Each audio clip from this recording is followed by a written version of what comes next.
Mesdames, Messieurs, bonsoir et bienvenue à cette édition. Les titres. La marche initiée par la CSTB n'a pu se tenir ce jeudi 1er mai.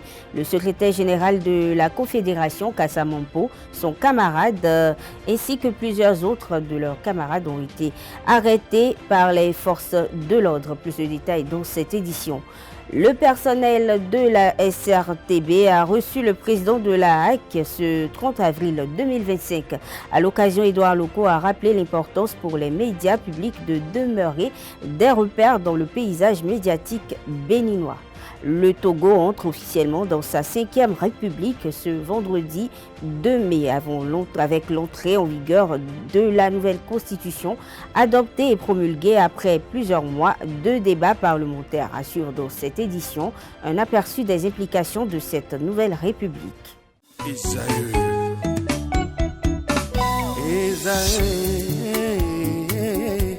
Vous recherchez une école de référence pour une double formation universitaire et professionnelle de qualité? Voici l'opportunité à ne pas rater. L'École supérieure d'administration, d'économie, de journalisme et des métiers de l'audiovisuel ESAE vous offre des programmes d'enseignement en licence et en master orientés vers l'emploi qui font d'elle une référence à travers les filières de l'administration générale et territoriale, l'administration du travail et de la sécurité sociale, droit, diplomatie et relations internationales, administration hospitalière, universitaire et intendance, journalisme et métiers de l'audiovisuel et toutes les filières des sciences de gestion. Une seule adresse, www.esae.bj.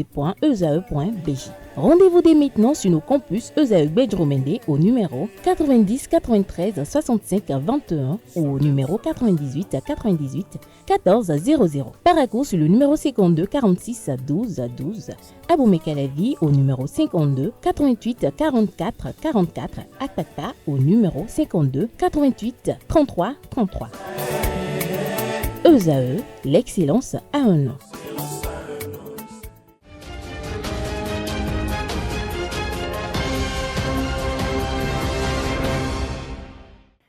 Bonsoir à nouveau. Les membres du gouvernement n'ont pas tenu le traditionnel Conseil des ministres ce mercredi en lieu et place du point du Conseil des ministres. Le porte-parole du gouvernement, Wilfried Léandre Ngoumbedji, s'est prononcé sur des questions d'actualité, notamment sur la situation sécuritaire au Bénin et bien d'autres questions d'actualité. Émission animée par Osias Sounouvou de la télévision nationale et Eric Guédénon de Canal 3. En voici un extrait. Nous faisons l'effort de recruter suffisamment, de mettre le matériel à disposition, d'entretenir le moral de la troupe, et c'est ça aussi qui fait que, contrairement à d'autres, nous ne sommes pas dans la situation où on enregistre chaque mois 10 attaques meurtrières ou à l'année une centaine d'attaques meurtrières. Je voudrais que l'on se rassure de cela et que les Béninoises et les Béninois ne paniquent pas plus que de raison parce qu'il nous arrive des cas où nous perdons nos enfants. Donc je redis ici que le sacrifice au nom de la nation, pour cela nous leur serons éternellement reconnaissants. Et ils resteront à tout jamais au chaud dans nos cœurs, le souvenir de ce sacrifice-là, que nous ne minimisons pas, même s'ils sont des militaires, même s'ils sont formés pour aller au front, ils ne vont pas au front en souhaitant y laisser la vie. Et quand on les envoie au front, ce n'est pas parce qu'on veut qu'ils y perdent leur vie. Et c'est pour cette raison qu'il n'y aura pas à transiger avec les assassins qui viennent s'en prendre à nos enfants. Et quand on a dit ça, il faut en profiter aussi pour dire aux Béninoises et aux Béninois.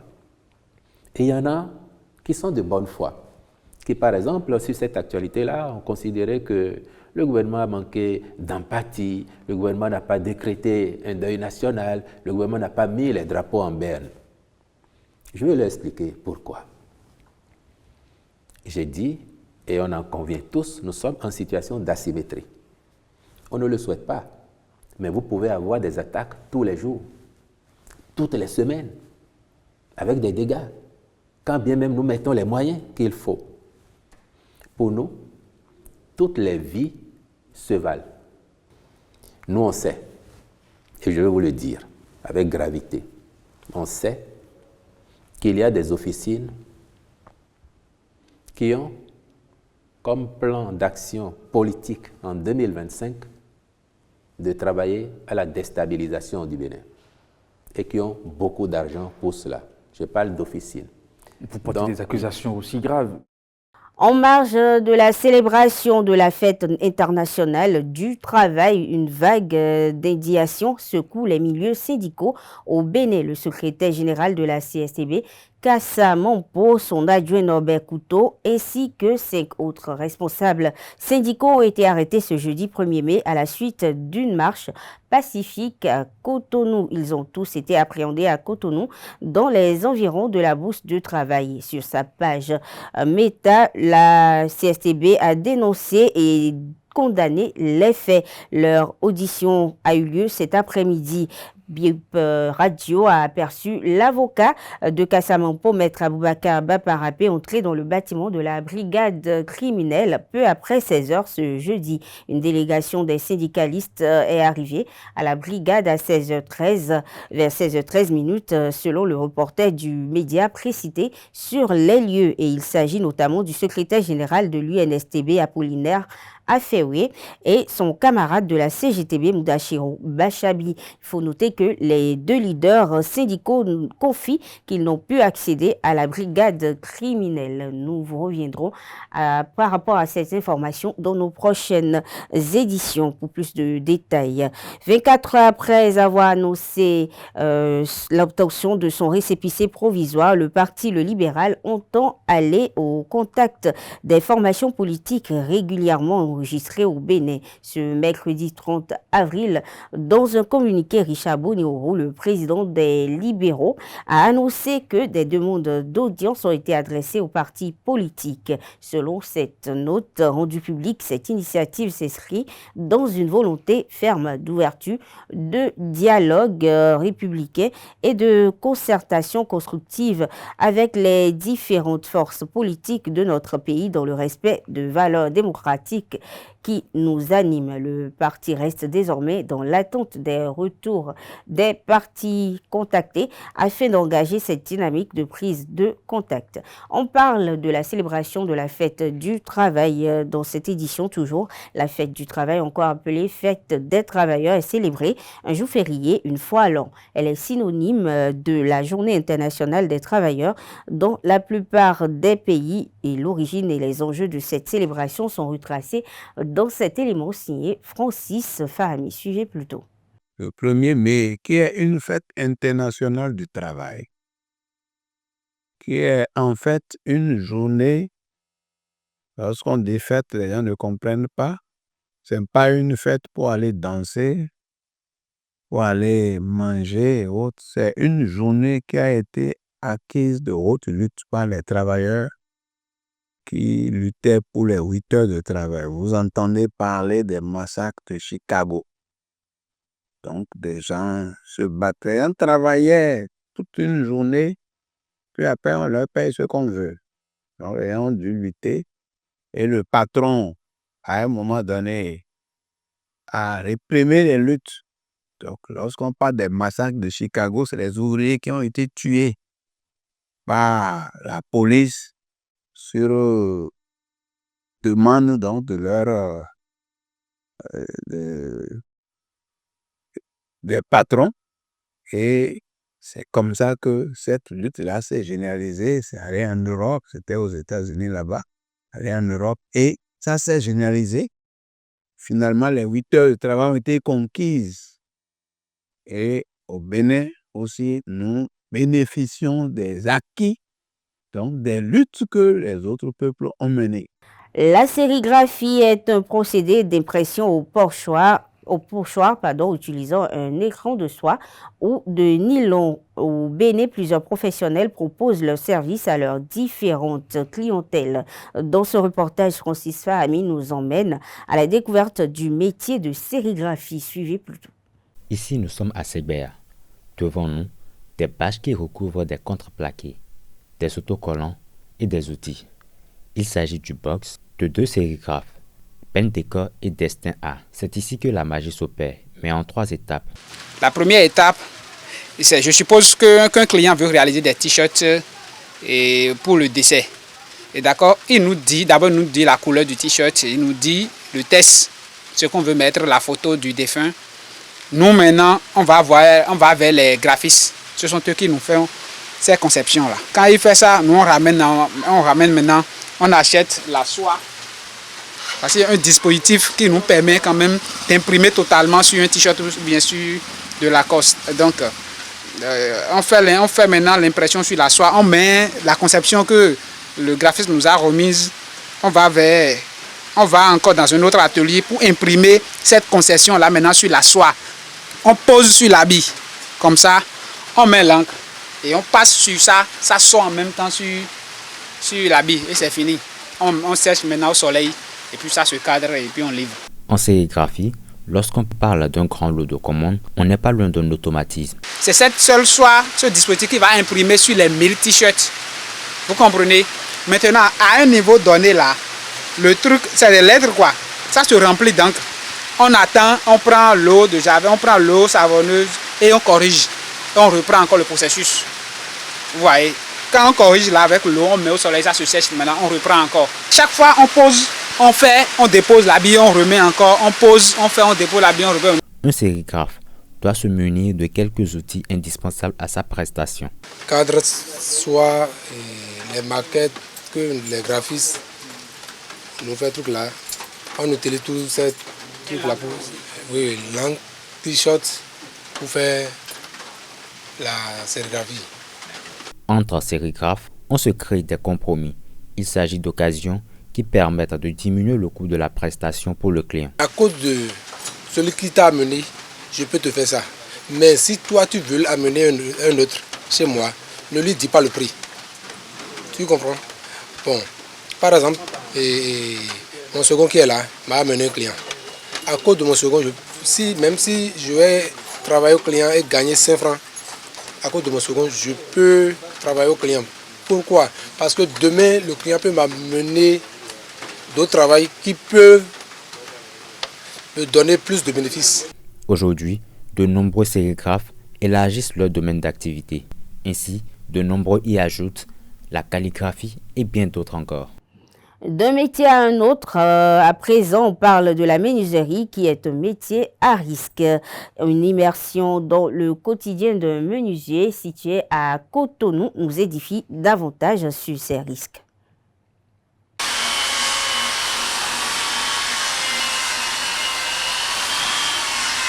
Derrière ce bruit et la dextérité de ses gestes se cache une silhouette, celle de Kevin. Lui, c'est un menuisier, mais pour fabriquer ses tables, chaises et bancs, Kevin fait appel à certains outils. Il y a le meule, et puis le circulaire, et scissoteuse et le défonceuse aussi. Marteau aussi, tenaille, arrache-clou, mètre, avec les machines qu'on utilise pour poincer. Bon, en coupant le bois, on utilise le circulaire. On utilise le circulaire, on coupe le bois avec ça. En finissant, si on finit, on fait le truc là, on met le col avec du clou. En plus, ça, on pose avec le machine qui s'appelle meule. On pose avec ça, on va poser ça avec ça. Utiliser ces différents outils expose Kevin et ses collègues à des risques de santé. Pour notre santé, si on en a posé ça, on n'arrive pas bien souffrir quand on est obligé de prendre les pics ou bien pommes, fruits. Si on mange ça, donc ça revient de la poussière, ça sort de la bouche pour nous. Dans ces conditions, il y a un besoin de se protéger. C'est ça, on porte des chapeaux, on marche longue et on porte aussi cache-nez aussi. Cache-nez quoi. Moi, mon cache-nez c'est gâté, bon, c'est pour ça que ma vie met ça là pour fermer mes nez et puis ma tête aussi. Toutefois, accéder au titre de menuisier implique au moins 5 années d'apprentissage. La deuxième édition du Forum sur la recherche du Forum africain sur la recherche et l'innovation FARI 2025 va se tenir à Cotonou du 5 au 9 mai prochain. La place de l'Amazone est le lieu désignés. L'événement co-organisé par la CEDEAO et le gouvernement béninois mettra à l'honneur l'innovation et l'entrepreneuriat porté par la jeunesse africaine. Jeunesse africaine, innovation et entrepreneuriat, bâtir un avenir durable est le thème de cet événement qui prévoit des conférences, des expositions, des panels et des sessions de réseautage entre innovateurs, décideurs et investisseurs. On parle d'autres actualités dans cette édition. Le président de la HAC, Édouard Loko, a effectué ce mercredi 30 avril une visite de travail sur les locaux de la SRTB. Il était accompagné par les membres de son cabinet, des conseillers des chargés de mission et des cadres de l'institution. En effet, la délégation a été accueillie par la directrice générale de la SRTB, Angela Akerebourou Rabatel, qui a guidé les visiteurs à travers les studios, les régies, les salles de rédaction et autres infrastructures, y compris les locaux en cours de rénovation. Et avec des équipes de la SRTB, les discussions ont porté, entre autres, sur les conditions de travail, les défis techniques, les besoins en ressources humaines et le respect des exigences du service public de l'audiovisuel. Ainsi, le président de la HAC a salué les efforts de transformation de la SRTB et a encouragé le personnel à poursuivre une couverture rigoureuse, équilibrée et conforme à la mission de service public. La directrice générale, prenant la parole, a exprimé sa reconnaissance pour cette visite, y voyant un signal fort du soutien de la HAC aux acteurs de l'audiovisuel. Pour le conseiller de la HAC, Armand Moussou, cette visite illustre une volonté de redynamisation du secteur. L'audiovisuel de service public a de beaux jours devant lui, a-t-il déclaré.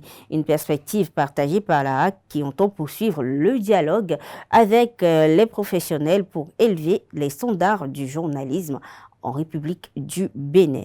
Un peu plus d'un an après l'adoption, le 19 avril 2024, de sa nouvelle constitution, le Togo vit les ultimes étapes de la mise en œuvre de ce texte. Le Togo s'apprête à cet effet à entrer dans sa 5e république avec Faure Ezosima Yassingbe à la tête de l'État. Quelles sont les implications politiques de cette nouvelle république? Élément de réponse avec Nasrine Fatoumi. Selon la nouvelle loi, le Parlement se réunit en congrès avec les sénateurs pour élire le président de la République, qui sera désormais un titre honorifique, et le président du Conseil des ministres qui détient tous les pouvoirs d'État. À quel scénario doit-on s'attendre au Togo après le 3 mai 2025, date qui marque la fin du 4e mandat du président Faure Yassingbe, et quelles en sont les implications politiques de cette nouvelle république? Un peu plus d'un an après l'adoption le 19 avril 2024 de sa nouvelle constitution, le Togo vit les ultimes étapes de la mise en œuvre de ce texte. Présenté par le gouvernement comme une avancée démocratique majeure, cette nouvelle loi fondamentale reste contestée par une partie de l'opposition et de la société civile qui dénonce notamment son adoption par les députés en fin de mandat. La nouvelle constitution du Togo a été votée unilatéralement par un parlement acquis majoritairement au parti présidentiel UNIR sans que le texte de la constituante ne soit divulgué aux populations togolaises malgré les dénonciations multiples de diverses oppositions. Le Togo est donc passé de l'exercice d'un régime semi-parlementaire entre 1992 et 2024 à un régime parlementaire qui fait du président du Conseil le personnage phare de l'exécutif. Désormais, l'exécutif est composé du président de la République qui dispose de pouvoirs symboliques. Il est le garant de l'unité nationale et de la continuité de l'État. Il n'est plus élu par le peuple, mais par le Parlement réuni en congrès pour un mandat unique de 6 ans. Il ne gouverne pas. Le chef du parti majoritaire à l'Assemblée nationale est de facto élu président du Conseil. Il tient sa légitimité de l'Assemblée nationale. Il est en somme le chef du gouvernement, conduit la politique de la nation et nomme aux fonctions civiles et militaires. Le régime togolais, il a organisé des séances de sensibilisation ces derniers jours pour expliquer la nouvelle constitution aux populations. Actualité hors de nos frontières à présent, le député kenyan Charles Ongundo Were, membre du mouvement démocratique Orange ODM dirigé par Raila Odinga, a été tué par balle mercredi soir à Nairobi. Selon les premiers éléments, il a été pris pour cible par deux individus circulant à moto alors qu'il se trouvait à bord de sa voiture.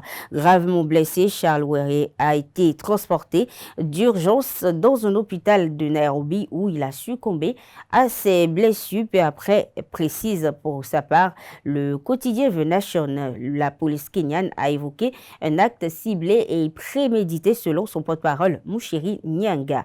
Le président William Ruto a exprimé sa profonde tristesse sur le réseau social X, adressant ses condoléances à la famille du député et aux habitants de Kassipoul.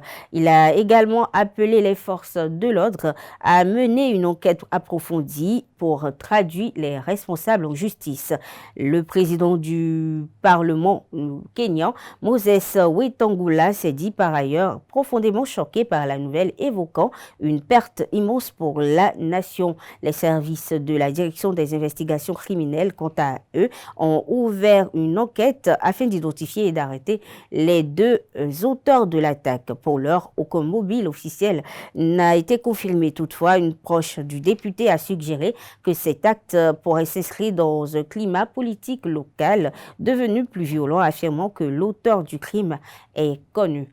La Syrie a signé un contrat de 30 ans avec le géant français de la logistique CMA-CGM pour développer et exploiter le port de Latakia, ont indiqué ce 1er mai le directeur du port et un responsable de l'entreprise. Le directeur du port, Ahmed Mustafa, a précisé à un média qu'un investissement de 230 millions d'euros serait réalisé dans le cadre de ce contrat pour moderniser le port avec notamment la construction de nouveaux quais aux normes internationales. Actualité sportive dans cette édition, la commission de discipline de la Fédération béninoise de football du Bénin s'est réunie pour statuer sur les différents incidents survenus lors de la 28e journée de la Ligue professionnelle de football du Bénin. À l'issue de cette assise, 2 sanctions majeures ont été données en déplacement à Ndali pour un match décisif contre Damissa. Dadje a été empêché d'effectuer la traditionnelle reconnaissance de terrain à la veille du match. Les félins ont donc été sanctionnés d'une amende de 200 000 francs. De l'autre côté, les multiples faits de jeu qui allaient contre Dadje FC auraient poussé l'entraîneur des visiteurs Yaya Kone à tenir des propos injurieux à l'encontre du corps arbitral. La commission a décidé de le suspendre pour 2 matchs. Une absence qui pourrait peser sur les vice-champions au titre dans cette dernière ligne droite de la saison. Autre information, Coton Football Club réalise une meilleure seconde moitié de saison après des résultats mitigés lors de la phase allée de la Ligue Pro 2024-2025. Le triple champion en titre avec 6 victoires et 5 matchs nuls a repris les commandes de la zone B. Des statistiques qui mettent le club en pole position pour la défense de sa couronne. Mais Victor Zouka, entraîneur des cotonniers, entend garder la tête sur les épaules à 5 journées de la fin du championnat. Oui, pour l'instant, je ne regarde pas ça parce que quand je suis un peu les résultats, hier, Sobema n'a pas gagné. Bon, nous, aujourd'hui, on était un peu dos au mur, il fallait aussi être présent. Donc moi, je fais match par match. Nous, pourvu qu'on gagne tous nos matchs jusqu'à la fin. Et puis après, on attendra ce qui se passera avec les autres. Voilà. Donc l'ouverture pour nous, c'est la semaine prochaine, étoile filante. On va se préparer toute la semaine pour que tout le monde soit en forme. Je vois qu'il y a des joueurs qui n'ont pas beaucoup joué cette année, comme Yaya qui marque le 2e but. Bon, on avait un petit peu Idriss qui était aussi un peu de côté. On avait Mama qui était blessé, qui aussi revient tout doucement. Donc on a une équipe qui est avec plus de concurrence. Donc ça fait du bien aussi, mais surtout avoir un effectif un peu plus important. Là, je vais récupérer 2 milieux. Il y a Koné qui était suspendu, il y a Zouk qui était suspendu, il y a Jean qui est blessé. Donc, heureusement qu'on a des joueurs de qualité qui peuvent se transformer. Là, vous avez vu, Aude, je l'ai fait jouer arrière gauche. Bon, Emmanuel, je lui avais demandé il y a 15 jours s'il avait déjà joué à ce poste-là. Il m'a dit oui. Donc, à un moment donné, j'ai fait aussi le changement. Donc, il y a 2-3 petits bobos musculaires, mais bon, je pense que c'est pas trop grave. Peut-être Kader, qui sera peut-être plus, ça sera peut-être plus embêtant. Mais bon, on a du monde et tout le monde a envie de finir à la première place pour jouer naturellement et garder notre titre. Oh, je pense pas, vous savez, je pense que toutes les équipes se préparent bien. Nous, on a commencé sûrement plus tôt parce qu'il y avait la Coupe d'Afrique. Mais bon, pour le reste, non, je pense que sur la première partie, peut-être qu'il y avait un peu plus de calcul sur certains matchs. Là, on arrive sur la fin et on se rend compte qu'il y a quand même, allez, je dirais, 2, 3 équipes, 4 équipes chez nous qui sont pratiquement un peu hors course. Donc il va falloir être très attentif parce qu'il y en a encore quelques-unes qui ont besoin de points.